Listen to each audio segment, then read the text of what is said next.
She was soaking wet and said, "Wash me, human." Jake Carter had never left Earth before. He wasn't a soldier, a scientist, or a pilot. He was just a cleaner. Yes, a simple cleaner. But things had changed fast. After Earth joined the Galactic Work Exchange program, humans were suddenly useful to alien employers across the stars. Jake didn't know much about alien worlds, but when he got the job offer to clean a mansion on a planet called Avera 9, he said yes. The pay was great, and he had nothing holding him back. The mansion was quiet when he arrived. Strange, tall towers reached into the sky. The walls were silver and glowing softly. He was told this was a noble household, owned by an alien family with high status. Jake held a cleaning box in his hands. It beeped as it scanned the air. No dust. No mess. So, why did they need him? He stepped into the main hall. Everything was smooth, shiny, and cold. Alien technology. No switches. No lights. It just seemed to breathe around him. Then, a soft sound. Like water. Dripping. Jake turned. At the far end of the room, standing in the doorway, was her. An alien woman. She was tall, elegant, and unlike anything Jake had ever seen. Her skin shimmered like wet silver. Her hair floated slightly around her head, like it was underwater. And yes, she was soaking wet. Her body was covered in a thin, tight suit that clung to her like second skin. Water dripped from her shoulders and hair to the floor. But she didn't look cold. She looked calm. Her glowing blue eyes stared at Jake without blinking. Then she spoke. "Wash me, human." Jake blinked. "Oh, I'm sorry. What did you say?" The alien woman took a step closer. Her bare feet made no sound on the crystal floor. "I said, wash me." Jake looked around, confused. "I'm just a cleaner. I clean the floors, the walls, not people." The woman didn't smile. She only tilted her head. "You agreed to service. This is part of it. No one told me I'd have to wash anyone. This is the tradition of House Velari," she said, voice soft but serious. "The human must perform the first wash for the maid of the house. It is law." Jake didn't know what to say. This had to be a mistake. Was this some alien joke? "Is this a prank?" he asked. "Are there cameras somewhere?" "No cameras. No lies," she said. "You are required, and I am ready." She turned around and walked to a platform near the center of the room. It rose slightly when she stepped onto it. Water began to pour from the ceiling, glowing faintly green. Jake's hands were shaking. This wasn't normal. Still, something inside him whispered, "Just go with it." He slowly walked toward the platform. The cleaning box beeped again and opened. A soft cloth floated up. A strange, curved bottle labeled BioWash Gel blinked blue. Jake took the cloth and stepped into the water. The woman stood still, arms at her sides, head slightly bowed. "Are you sure?" Jake asked. She nodded once. "You must begin." He reached out and gently touched her arm with the cloth. Her skin was warm. The gel smelled like flowers and lightning. As he wiped the cloth across her arm, her skin glowed brighter. He stopped. "Your skin. It's normal," she said quietly. "Continue." Jake swallowed hard and kept going. He wiped her arms, her back, then down to her legs. Wherever the cloth touched, the glow became stronger, more golden. It was like he was activating something. Then, the lights in the room flickered red. Warning lights. Jake froze. What's happening? The alien woman opened her eyes slowly. "You've started it." "Started what?" "The ritual." Jake stepped back. "Wait, no one told me about any ritual. I thought I was just cleaning floors." "The house knows. The system has accepted you." She looked at him deeply now. "You have been chosen." "Chosen for what?" Suddenly, the water stopped. The platform lowered. The alien woman stepped off and looked down at her hand. Her skin was now glowing gold, and small patterns were moving across it. Ancient symbols. "You are not just a cleaner anymore," she whispered. "You're now part of the house, Velari." Jake looked at his own hand. It was glowing too. He had no idea what he had just done, but he knew one thing. This job was nothing like what he signed up for, and it was just beginning. He washed her, but her skin started changing. Jake stood frozen. His fingers still glowed faint gold. His chest tightened. His thoughts spun in circles. What just happened? What did I touch? He was just a cleaner, a guy from Earth trying to earn credits. But now, this didn't feel like a job anymore. It felt like a trap. The alien woman, Thera, turned slowly toward him. The red lights on the ceiling blinked like a silent alarm. Water still dripped from her skin, but it wasn't clear anymore. It was glowing, shimmering, like liquid fire. Jake took a shaky step back. "What did I just do to you?" Thera raised her palm. Her skin was no longer just smooth and silver. It had patterns now, golden, moving lines that formed shapes and strange alien symbols across her arms and neck. It was like watching language being born right on her body. "You didn't do anything to me," she said. "You did something with me." Jake stared. "That doesn't make me feel better." Thera looked down at her own body. The patterns shifted again. Her breathing slowed. "I didn't know it would work. Not this fast." Jake wiped his wet hands on his pants. "Work? What work? I was just doing what you said, washing you." "That was not washing," she said softly. "That was awakening." Jake rubbed his temples. "Okay, this is insane. You need to explain. Now." She sighed and sat down on a glowing crystal bench. The air around her buzzed softly, like the room itself was listening. "There's something inside us," she said. "In my kind. Something. Locked. For generations, we've lived with it. A dormant power. Ancient.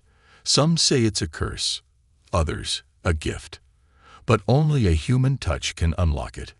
Jake blinked. "A human. Why?" "No one knows. Maybe it's fate. Maybe it's a leftover from a time before we met humans. But your kind, your DNA, your presence, it reactivates ours." Jake sat across from her, stunned. "So, what now? I accidentally activated some alien ritual, and now I'm in trouble." "You're not in trouble," she said, then paused. "At least, not yet." He groaned. "Of course. There's always a not yet." Thera looked at him with serious eyes. "Jake, you have no idea how rare this is. Most humans can't even stand the energy of the cleansing. Their skin burns. Their minds go numb. You survived it. You didn't just survive. You triggered the bond." Jake stood up. "Okay, whoa. Let's pause there. Bond. Like romantic or biological?" "Both," Thera said quietly. Jake's jaw dropped. Nope. I didn't sign up for alien romance." "It's not romance," she replied. "It's legacy." Before Jake could argue, a loud buzz echoed through the room. A large, circular panel on the wall lit up red. A voice, deep and commanding, spoke in the alien tongue. Thera stood quickly. Her eyes widened. "They know." "Who knows?" "The elders. The House Council. They've seen the activation." Jake frowned. "Wait, this place has cameras." "No cameras," Thera said. "The walls feel everything." The wall behind her shimmered, and a hidden door slid open. A holographic figure of an older alien male stepped forward. He wore flowing robes, his eyes glowing blue. He did not look happy. "Thera Velari," the figure said, "you have broken the law of first contact." "I followed tradition," Thera answered calmly. The human agreed to serve. The elder turned to Jake. His eyes scanned him, top to bottom. Jake felt like his soul was being weighed. "This human is not trained, not bonded by council permission," the elder said. "You have forced a forbidden awakening." Jake raised his hand nervously. I didn't force anything. I just followed instructions. She told me to wash her. The elder ignored him. You will both be brought before the High Hall. The ritual must be judged. Thera stepped forward. He passed the test. He touched the sacred water and lived. The elder frowned. Then he must be tested further. The trial of purity awaits. Jake shouted, "Trial." I thought this was a job interview. The hologram flickered off. The door sealed again. Jake turned to Thera. Trial of purity. That sounds terrifying. It is, she said. It's designed to test your inner soul. It reads your thoughts, your pain, your truth. If you're not pure, it destroys you. Jake's voice cracked. Why would I go through that? Because if you don't, Thera said, walking toward him, they'll think you're dangerous. And they'll kill you anyway. Jake stared at her. Her eyes, once glowing, now seemed almost human. There was worry in them. Real fear. He took a deep breath. You dragged me into this, you know. I know, she said, but I didn't think it would happen this way. He folded his arms. So, what exactly am I now? A cleaner? A chosen one? That magical alien boyfriend? You're more than that, Thera said. You're the key to something bigger, something the council fears. Jake swallowed hard. Then we better figure out what that is, before they come for us. Suddenly, the ground beneath them shook. Alarms blared. A robotic voice echoed through the room. Unauthorized bond detected. Trial chamber preparing. Please proceed to purification zone. Jake looked at Thera. She looked back at him. It begins, she whispered. Human hands awakened her true form. The walls of the alien mansion trembled softly, like the building itself was holding its breath. Jake followed Thera down a glowing silver hallway. The floor beneath them moved like a smooth treadmill, gently guiding their steps towards something unknown. Jake's heart pounded in his chest. He wasn't sure what scared him more, the shaking walls, the cold voice of the robot announcing the trial of purity, or the strange symbols still glowing faintly on his own hands. This is insane, he muttered. I just wanted a job. Clean some floors. Maybe earn enough to buy a coffee machine back on Earth. You are not just a cleaner anymore, Thera said without looking back. Her voice was quiet, but serious. I never asked to be anything more. Thera finally stopped in front of a large metal door. It had no handles, no buttons, but when she placed her palm on it, the gold symbols on her skin glowed brighter. The door melted away like warm ice. Beyond it was the trial chamber. It looked like a dream, or maybe a nightmare. A wide open room filled with glowing pools, each one swirling with different colors. Green, blue, purple, even black. The air was heavy, like breathing inside a storm. A strange energy moved across the walls, whispering things Jake couldn't understand. Thera walked him to the edge of one pool, the white one, glowing like moonlight. This is it, she said. Jake stared into the water. It looked deep, endless. What happens if I fail? You won't, she whispered. That's not very comforting. The pool will read your past. It will show you the truth inside yourself. All your pain, all your secrets. If you accept it, the water accepts you. If you resist, it pulls you under. Jake swallowed hard. Cool. So, trauma water. Great. He stepped forward. The floor beneath his feet changed texture. Warm, soft, almost alive. As he approached the edge of the pool, a voice echoed from the ceiling. Human. Jake Carter. Earthborn. Status. Unverified. Begin purification. Jake looked at Thera one last time. She nodded. I'll be right here. Taking a deep breath, Jake stepped into the pool. The water wrapped around his legs like silk. It wasn't cold. It was warm, almost comforting. But the moment it reached his chest, everything changed. His vision blurred. The world disappeared. He was floating, falling, remembering. Flashback. Earth.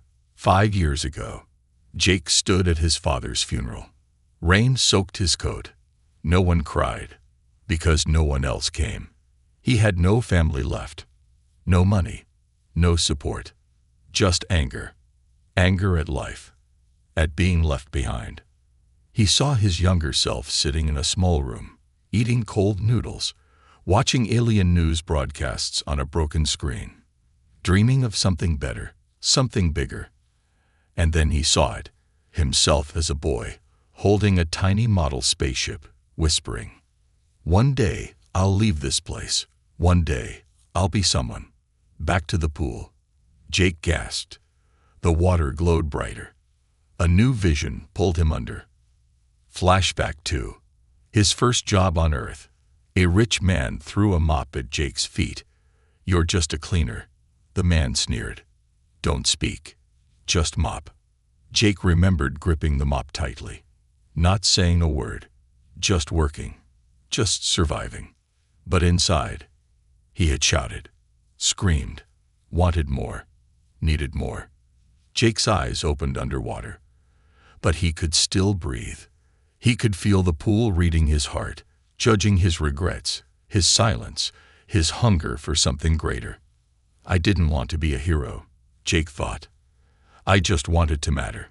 The pool's voice echoed in his mind. "You accept your pain. You carry your truth. You are worthy." Suddenly, the water shot upward in a glowing column, lifting Jake into the air. He floated above the pool, his body surrounded by golden light. The patterns on his arms shifted, not alien anymore, but a strange mix of human DNA and alien energy. His very cells were changing. Down below, Thera looked up, eyes wide. "It's happening," she whispered. His touch awakened more than just the bond. Jake slowly floated down. His feet touched the floor again. The gold on his hands was now permanent, like glowing tattoos etched into his skin. Thera stepped toward him. Her own patterns started to pulse in rhythm with his. Then, her body began to change. Her silver skin melted into a deep, soft blue. Her hair, once floating like mist, grew longer and fell like waves. Her eyes became larger, warmer, glowing like twin moons. Her voice was softer now, almost human. "I can feel it," she whispered. "The awakening." Jake stared in awe. "What is this?" "You've unlocked the second stage," she said. "You didn't just complete the ritual. You finished what began generations ago." The chamber lights shifted from red to gold. The robot voice returned. "Trial of purity. Passed. Human status. Elevated. Access granted to house records." Suddenly, a wall at the back of the chamber slid open, revealing a long hallway lined with ancient carvings. At the end, a sealed vault. Jake looked at Thera. "What's in there?" "Answers," she said, "and a secret no human has ever known." Before they could move, a new alarm blared. This time, it was louder, angrier. Thera's face went pale. "No, not them." Jake turned to the ceiling as a mechanical voice boomed. "Warning. Unregistered alien forces detected. House Villari under threat. Intruders inbound." Thera grabbed Jake's arm. "They're here to stop us." "Who?" "The ones who fear what you've become." Jake clenched his glowing hands into fists. "I didn't ask for this. But if they want a fight, let's give them one." Captured by the High Council, only she can save him. The golden glow faded fast. Sirens screamed across the mansion walls, and the floor beneath Jake's feet started to shake violently. The peaceful trial chamber turned into a war zone of flashing lights, moving walls, and a voice shouting warnings in several alien languages. Unidentified war-class signals detected. Lockdown in progress. Council forces incoming. Defense systems offline. Jake spun to face Thera. Her face had turned from calm to full panic. "They're not waiting for the council vote," she said. "They're coming for you. Right now." "Who?" Who's coming? The enforcers, the ones who fear what your touch unlocked. Before Jake could ask more, the door behind them exploded open. Alien soldiers rushed in, tall, armored, and glowing with green combat energy. Their faces were covered by helmets shaped like sharp claws. They aimed long, curved weapons at Jake's chest. Thera stepped in front of him. He passed the trial. You can't touch him now. One soldier raised a scanner. It beeped loudly. Human bonded. Purified. Trial confirmed. Another soldier spoke. Orders are clear. He must be brought to the High Council, dead or alive. Jake raised his hand slowly. Hey, no need for that second option. But they didn't smile. They surrounded him, locked heavy metal cuffs around his wrists, glowing with blue alien tech, and began pulling him away. Thera reached for him. I'll go too. A soldier blocked her. Only the bonded is allowed inside the council chambers. I am the bonded, she shouted. You touch him, you touch me. The soldier hesitated, then looked at the others. Let her come. High Council transport chamber. 40 minutes later, Jake sat inside a hovering pod made of hard crystal and humming wires. Thera sat beside him, her arms crossed, her face unreadable. Do you think this council is actually going to listen? He asked. They have no choice, she replied. The trial of purity is sacred.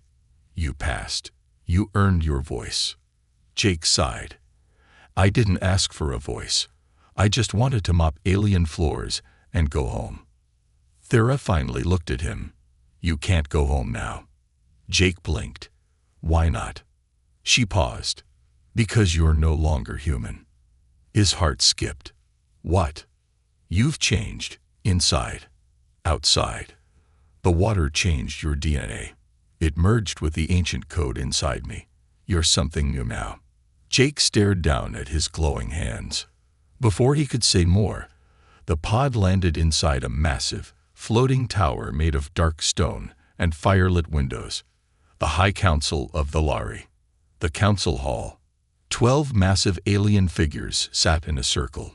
Their faces were hidden behind hoods made of stars. They were silent, unmoving, but Jake could feel them watching him, not with eyes, but with their minds. One voice spoke, deep, cold. Jake Carter, human male, born of Earth. Do you understand the crime you committed? Jake stood straight, hands cuffed. I didn't commit anything. I washed someone. That's it. That someone is a royal envoy. Another voice said. The ritual is sacred. You touched power not meant for your kind. Thera stepped forward. He passed the test. He awakened me fully. No human has ever done that. That makes him the chosen. The room grew tense. Another voice, female this time, hissed. There is no chosen. That legend is dead. No, Thera replied. It's not. She walked toward Jake and grabbed his hand. The golden symbols on both their skins began to glow again, brighter than before. Gasps echoed across the chamber. One of the council elders stood. This is dangerous. If the bond completes, it may unlock the seal. Jake blinked. What seal? Thera whispered. A locked part of our planet. A prison. Or a treasure. No one knows for sure. But the old writings say only a pure bonded human and alien pair can open it. Jake felt the weight of the moment. He was at the center of something far older and far more powerful than anyone had told him. But before the council could vote, boom, the chamber shook violently. An explosion rocked the tower. Guards screamed.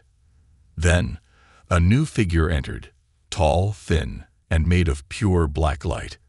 His eyes glowed red. The prophet, Thera whispered. He wasn't supposed to wake. Jake stared at the figure. He didn't walk. He glided. You've bonded a human, the prophet hissed. You've started the end of Valeri's rule. One council member stood. This is a sacred place. You are forbidden. The prophet raised a hand, and with a flick of his wrist, The elder turned to stone. Jake backed away. What the hell? The prophet pointed at him. You are not the chosen. You are the catalyst. The destroyer. Thera stepped in front again. He's not your enemy. But the prophet laughed. No. Then why does the old code? He snapped his fingers, and ancient runes filled the air. Say that a cleaner from earth shall touch the royal blood, and awaken the end flame. Jake's hands caught fire. But it didn't hurt. He looked down, and the flames turned blue. The prophet stopped smiling. That's not possible. Thera looked at Jake. You don't need to run anymore. You need to fight. Jake clenched his fists. You want to test me? He stepped forward, fire growing in his hands. Then let's see what a cleaner from Earth can really do. He entered the alien pool, and it knew he was human. The blue fire around Jake's hands slowly faded, but its warmth stayed in his chest like a living thing. His heart thudded in his ears as the prophet hovered before him. Tall, angry, and silent. The council chamber was a battlefield of broken stone and glowing ash. One of the elders lay frozen in place, turned into black crystal by the prophet's dark power. The other council members remained seated, their faces pale and unreadable. Jake tightened his fists. I'm not here to destroy anything, he said, his voice steady. I didn't come to awaken flames or break your rules. I just touched the truth. The prophet snarled. Your touch is poison. No, Thera said, stepping beside Jake. His touch is a mirror, and you're scared of what it shows. The prophet raised a hand, dark energy swirling in his palm. But before he could strike, the chamber's center opened with a loud mechanical groan. From the ground rose a circular platform made of glowing white stone. In its center was a pool, smooth as glass and glowing faint blue. Unlike the purification pool Jake had entered earlier, this one had no bottom. It was said to hold the memory of the planet itself. Thera's voice trembled. The pool of origin. Jake looked at her. What is it? The final test. It can only be entered by a bonded one. She hesitated, then added, and it only reveals its truth to someone who has nothing to hide. Jake raised an eyebrow. That's a dangerous rule. The council can't protect you now, Thera whispered. But if the pool accepts you, even the prophet can't deny your right to exist here. Jake nodded slowly, then stepped onto the platform. The prophet hissed behind him. He's not ready. The pool will break his mind. He's more ready than you were, Thera replied. Jake reached the edge of the pool and looked into it. It was like staring into the galaxy itself. Stars swirled beneath the surface. Light bent in impossible directions, but the water was still, calm, waiting. Jake closed his eyes and stepped in. Inside the pool of origin, there was no splash, no weight, no cold. Jake floated through nothing. He saw his own body stretching, splitting, reforming. He saw memories, old and hidden, rise like smoke in the water. He was a child again, holding a paper starship in his bedroom. Then he was a teenager, arguing with his foster parents. Then a cleaner, wiping alien floors while rich elites stepped over him like dust. And then he saw Earth, not from the ground, from space. It was burning. Alien ships in orbit, sky torn open, cities falling. Jake screamed, "No, that's not real." The pool answered in 1,000 voices.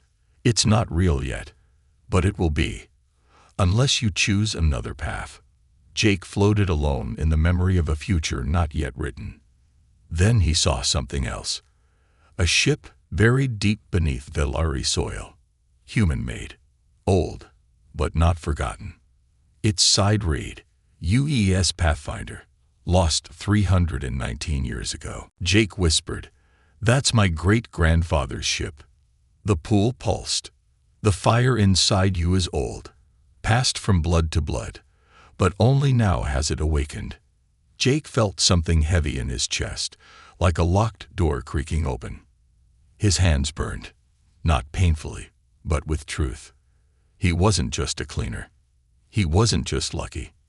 He was descended from the first humans to visit this galaxy, long before Earth was officially part of the interstellar world. The pool whispered again, "You are not chosen by accident. You are the bridge between what was and what can be." Back in the chamber, the surface of the pool exploded upward as Jake shot out of the water, glowing like a star. His body floated above the platform, his eyes filled with light. Everyone in the chamber gasped, including the prophet. Golden patterns moved up Jake's arms, across his face, and down his legs. But this time, they were not alien. They were both human and alien, unified. Jake landed slowly, barefoot, steam rising from his skin. He looked at the council. "I saw your future. It's not war, it's unity." Then he turned to the prophet. "And I saw your truth. You're afraid, because your power depends on fear, and I just took that away." The prophet screamed and launched a beam of dark energy at Jake. Jake didn't move. Instead, Thera stepped between them. She raised her hand. The energy hit her skin and was absorbed. Her own body glowed like Jake's now, her transformation complete. The prophet backed away in shock. "You completed the bond," he shouted. Jake and Thera stood side by side, glowing like twin suns. "No," Jake said. "We completed ourselves." The council stood, one by one. "Jake Carter," said the lead elder, "by the trial, the pool, and the ancient code, you are now a guardian of Vilari." Jake blinked. "What does that mean?" "It means you're not just a guest anymore," the elder said. "You're our defender, and your first mission is to find the UES Pathfinder." Jake looked at Thera. She nodded, eyes shining. Together, they stepped off the platform, and somewhere deep in the planet's crust, the lost human ship began to wake. Her body, her mission, her bond. He was part of all three. The sky above Vilari turned dark blue as night fell over the capital. 2 moons hung in the sky, glowing like watchful eyes. In the silent air above the High Council Tower, a sleek hovercraft glided through the clouds, carrying 2 passengers the galaxy never expected to meet. Jake Carter, a human cleaner, and Thera Vilari, the first fully awakened alien of her kind. Inside the craft, it was quiet. Jake sat across from Thera, watching the patterns still glowing faintly on her skin. They had changed again, becoming brighter near her shoulders, curling down her arms like flowing vines. "Are those permanent?" he asked. Thera didn't look up at first. "Yes, they are now a part of me, just as your light is now part of you." Jake looked at his hands. The golden lines from the pool had faded a little, but when he focused, they pulsed gently. "Do they mean anything?" he asked. Thera met his eyes. "They are our bond marks, proof that your touch unlocked my true form, that we completed the ancient path together." Jake swallowed. "So this bond, it's not just symbolic." "No," she whispered, "it's living, breathing. I can feel your presence, even when you don't speak." He sat back, heart pounding. "I never imagined I'd come this far. I started as a cleaner, remember? First week on the job, I mop an alien floor. Second week, I become a living light bulb with a royal maid." Thera chuckled softly. "I was never just a maid." Jake leaned forward. "Then what were you?" Thera's smile faded. Her eyes turned distant. "I was born into House Vilari, one of the old families, guardians of ancient bloodlines, and keepers of sacred rituals. But I was born, incomplete, without the glow, without the markings. I was weak, useless in their eyes." Jake frowned. "But why hide as a maid?" "To wait," she said. "For you." Jake blinked. "Wait, you knew I was coming. Not you, but someone like you. Every generation, we send one of our own to disguise themselves, among workers in silence, hoping that one day the right human will come, the one with the touch that activates the bond. Jake leaned back, stunned. So this was all destiny. Thera looked into his eyes. Not destiny. Hope. Location: hidden transport dock. Beneath council grounds. The hovercraft descended into a dark landing bay, deep underground. Waiting there were guards in silver armor and an old alien man in dark robes. Commander Errol. Thera greeted him. Is it ready? Yes, Lady Velari, the commander said, bowing slightly. The excavation ship is fueled. The site you mentioned has begun to pulse. We believe it is responding. To him. Jake raised his hand. The site. You mean the buried ship? The UES Pathfinder, the commander confirmed. A human ship lost centuries ago. We thought it was legend. But your blood confirms otherwise. Jake frowned. Why would a ship respond to me? Thera walked beside him. Because it carries your ancestors' code. And the ship's eye. Never fully shut down. The metal doors opened, revealing a sleek silver craft, shaped like a stingray, with twin engines glowing purple. This would take them to the Velari Expanse, a wild, dangerous region where strange energy storms raged across the land. Once we reach the site, the commander said, we will not be able to contact the outside. It is shielded, protected, maybe cursed. Jake looked at Thera. You still want to do this? She didn't hesitate. Yes, that ship holds more than history. It holds something the Prophet fears. Jake climbed aboard. Then let's go find it. Hours later, over the Velari Expanse, lightning danced in the sky as the storm grew stronger. Below, rocky cliffs broke into craters and cracks. In the center of the wasteland was a deep pit, surrounded by metal structures half buried in the dirt. The ship landed near the edge.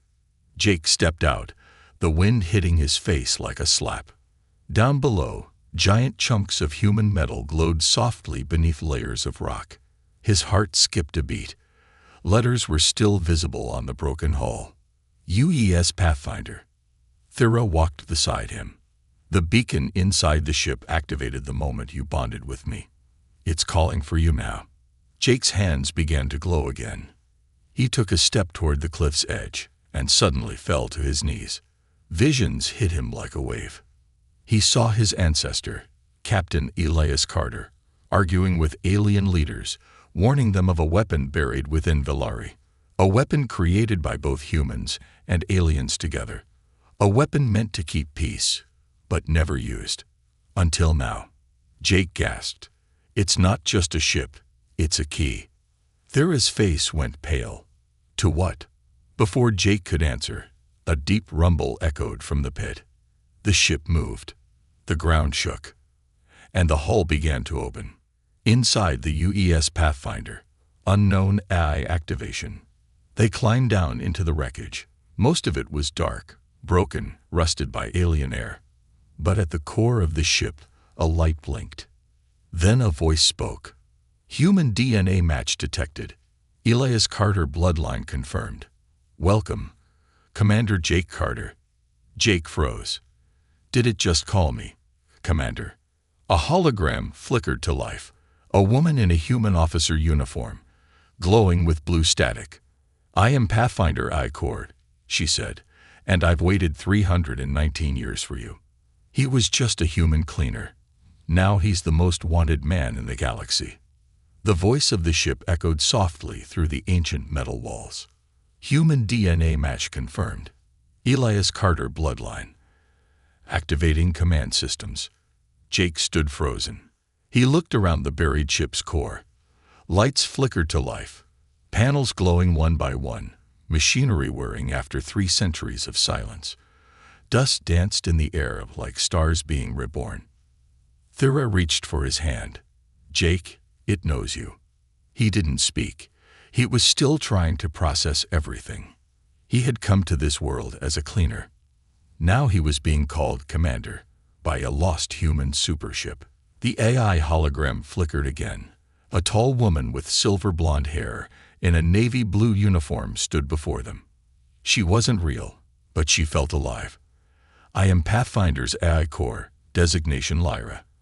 I've been in hibernation since the Velari Treaty collapse, awaiting a Carter to resume command." Jake blinked.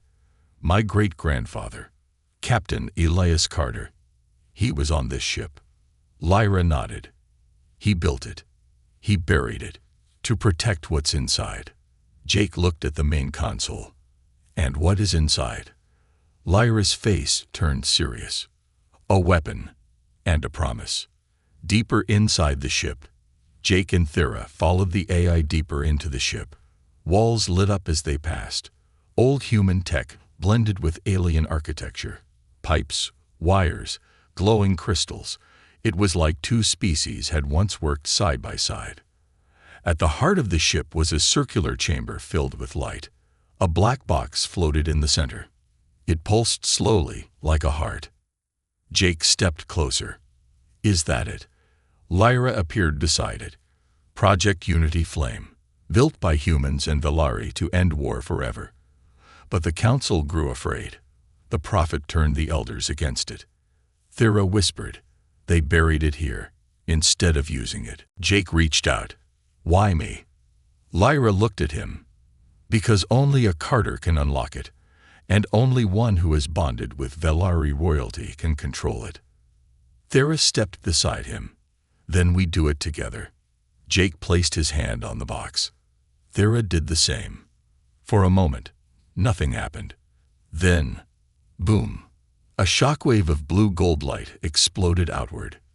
The entire ship vibrated as if breathing again. On the walls, human and alien symbols merged into one. Ancient code aligned. The Unity Flame began to hum softly. Jake could feel its power in his bones. Lyra smiled. "You have awakened the flame. You are now its guardian." But then, alarms blared. Outside, the sky turned black. Surface, Velari Expanse. A fleet of dark alien ships appeared above the canyon. Triangular, spiked, and armed. At the front, the Prophet's Dreadcraft. Hundreds of Enforcer-class soldiers descended from the sky, landing around the old human ship like spiders closing in. In the command bay, Jake stared at the screens. "They followed us." Thera's eyes narrowed. "They want the flame." Lyra's voice echoed. "You must leave now. The ship can fly again, but it needs a pilot. And a partner." Jake and Thera exchanged a look. Then together, they ran to the cockpit. The launch. Jake sat in the old pilot's seat. His hand slid into glowing control slots. Thera stood beside the co-pilot console, placing her hand on a crystal interface. Her body glowed again. The ship responded instantly. Engines roared. Old metal shook. Ancient lights blinked green. "Pathfinder, launch," Jake shouted. Outside, the enemy ships opened fire. But the UES Pathfinder rose from the pit with a scream of light. Craters exploded below. Rock turned to glass. Enemy soldiers flew backward. The Prophet watched from his ship. "So, the Carter boy flies after all." He raised his hand. "All forces, shoot him down." The battle. Space lit up like fireworks. Dozens of ships chased Pathfinder through the upper atmosphere. Jake weaved between plasma bolts, dodging missiles, trying not to die in his first flight. "I'm not a pilot," he yelled. "You are now," Thera shouted. The AI Lyra appeared again. "Would you like me to assist with evasive maneuvers?" Jake grinned. "Yes, please." Auto turrets activated on Pathfinder's wings. A storm of blue energy shot back at the enemies. 2 ships exploded. Jake's confidence grew. "I can do this," he muttered. "I am doing this." Thera reached for him. "And you're not alone." They flew like one mind, one heart. The bond made them faster, stronger, smarter. They weren't just escaping. They were becoming legends. After the battle, orbit around Velari. Hours later, the battle was over. The prophet's fleet retreated into the shadows. The skies were quiet again. Inside the Pathfinder, Jake sat at the helm, exhausted but alive. He looked at Thera, who stood quietly, watching the stars. "So," Jake said, "what now?" She turned to him. "We've just declared war on an empire." Jake smiled. "Cool. Any chance I still get paid for cleaning floors?" She laughed, then grew serious. "You're the most wanted man in the galaxy now, Jake Carter, the human who awakened the flame, the guardian of unity." Jake leaned back in his seat. Not bad for a janitor. They sat together in silence, watching the twin moons rise over Villari. Below them, the people were already telling stories of the human who touched sacred skin, of the woman who glowed with power, of the lost ship that flew again, and of a bond that lit a path between two worlds.